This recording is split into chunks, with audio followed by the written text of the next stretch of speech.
안녕하세요. 산호세 벨리교회를 담임하고 있는 박창현 목사입니다. 오늘은 한 사람의 힘이라는 제목으로 같이 말씀을 나누려고 합니다. 먼저 오늘 본문을 읽어드리겠습니다. 예레미야 25장 12절부터 13절까지의 말씀입니다. 여호와의 말씀이니라 70년이 끝나면 내가 바벨론의 왕과 그의 나라와 갈대아인의 땅을 그 죄악으로 말미암아 벌하여 영원히 폐허가 되게 하되 내가 그 땅을 향하여 선언한 바 곧 예레미야가 모든 민족을 향하여 예언하고 이 책에 기록한 나의 모든 말을 그 땅에 임하게 하리라. 아멘. 저는 산을 오르거나 여행을 할 때 종종 이런 경험을 합니다. 갈 때는 굉장히 멀게 느껴지고 힘들었는데 돌아올 때는 갈 때보다 훨씬 가깝게 느껴지고 쉽게 느껴지는 그런 경험 말입니다. 참 이상합니다. 갈 때와 올 때 분명 같은 거리인데 체감적으로는 다르게 느껴지다니요. 그런데 심리학자들의 말에 따르면 당연히 그렇답니다.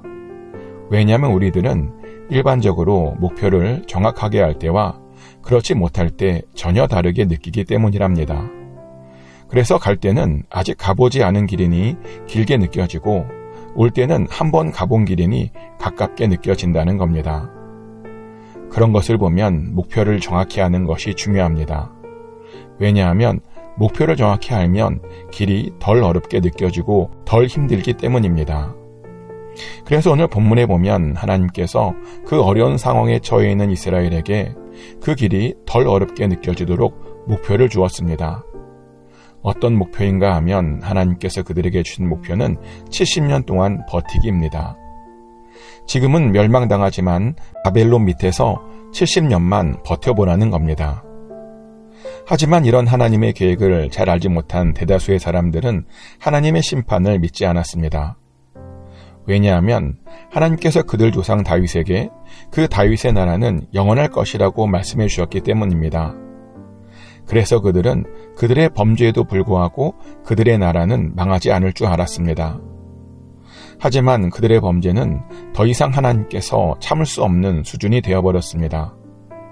그들을 심판하지 않고는 더 이상 하나님께서 견딜 수 없는 수준이 되어버렸다는 겁니다.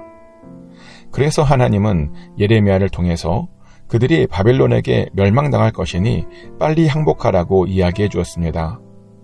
그리고 70년만 참아보라고 70년간 바빌론에서 참아보면 다시 돌아올 것이니 70년만 참아보라고 이야기했던 겁니다.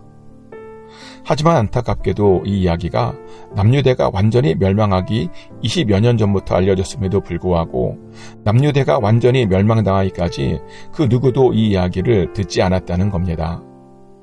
그래서 끝까지 바빌론에게 항복하지 못하고 대다수의 남유대 사람들이 처참한 죽음을 당해하였습니다. 그런데 놀라운 것은 그 와중에 이 예레미야의 이야기를 들은 사람들이 있었다는 겁니다. 바빌론의 포로 생활이 단지 70년뿐이라는 것을 들은 사람이 있었습니다. 누구인가 하면 바빌론의 포로로 끌려갔던 사람들이었습니다. 바벨론으로 참 많은 사람들이 포로로 끌려갔습니다. BC 605년에 애굽을 점령한 바벨론이 자기네 나라로 돌아가면서 애굽을 도와준 남유대의 왕족 중 천재라고 알려진 다니엘의 세 친구를 끌고 갔습니다. 이것을 1차 바벨론 포로라고 하죠. 그리고 BC 598년에 바빌론이 여호와긴 왕과 에스겔을 포함하여 만여 명을 또 끌고 가는데 그것을 2차 바벨론 포로라고 합니다. 그리고 맨 마지막에 남유대가 완전히 멸망할 때 몇 명만 남기고 또 한 번 다 끌고 가는데 그것을 바벨론 3차 포로라고 합니다. 이처럼 꽤 많은 사람들이 바벨론으로 끌려갔는데 그들은 끌려가면서 하나님을 이해할 수 없었습니다. 왜냐하면 다윗의 언약이 파괴된 것이기 때문입니다. 그래서 그들은 이제 완전히 그들의 민족은 끝이라고 생각했습니다. 그런데 하나님의 생각은 달랐습니다. 하나님의 계획은 그들이 70년 동안 바벨론에 살면서 그 민족이 다시 연단받기를 원하셨습니다. 애굽에서 400년 동안 있으면서 그들이 연단받았던 것처럼 다시 한번 그 민족이 바빌론에 70년간 있으면서 단단해지고 하나님을 더욱더 제대로 알기를 원하셨던 겁니다. 그래서 예레미야가 그것을 듣고 사람들에게 전했던 겁니다. 그리고 그것을 마침내 바빌론 포로 중에 있었던 다니엘이 알게 되었고 에스겔이 알게 되었습니다. 예레미야에게 말씀하신 70년 동안의 계획들을 다니엘과 에스겔이 이 예레미야의 편지를 통해서 알게 되었던 겁니다. 하나님의 목적과 하나님의 방향을 잘 알게 되었던 겁니다. 그래서 다니엘과 에스겔은 실제로 바벨론에 살면서 낙심하거나 포기하지 않고 이 70년을 잘 준비하게 됩니다. 70년이 끝나고 바빌론이 멸망해서 그들이 다시 예루살렘으로 돌아올 때 정말 하나님의 계획대로 그들이 잘 준비되어 있을 수 있도록, 정말 하나님의 계획대로 더 단단해질 수 있도록 잘 준비했던 겁니다. 그리고 그랬더니 그들의 준비 덕분에 정말 70년 후에 포로에서 돌아온 이스라엘에게는 굵직한 지도자들이 나올 수 있었습니다. 70년 후에 스룹바벨과 같은 지도자가 나와서 그 무너진 성전을 건축했습니다.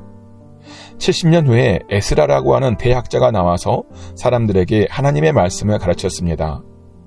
그리고 70년 후에 느헤미야는 예루살렘의 무너진 성벽을 재건했습니다.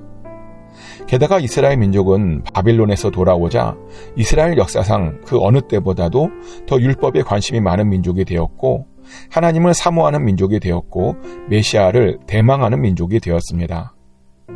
이 모든 것은 다니엘과 에스겔이 바빌론 포로 기간 동안에 그곳에서 그들의 후손을 잘 가르쳤기 때문이었습니다. 그리고 더 근본적인 이유는 예레미야가 하나님께 바벨론 70년의 기간을 들었기 때문이었습니다.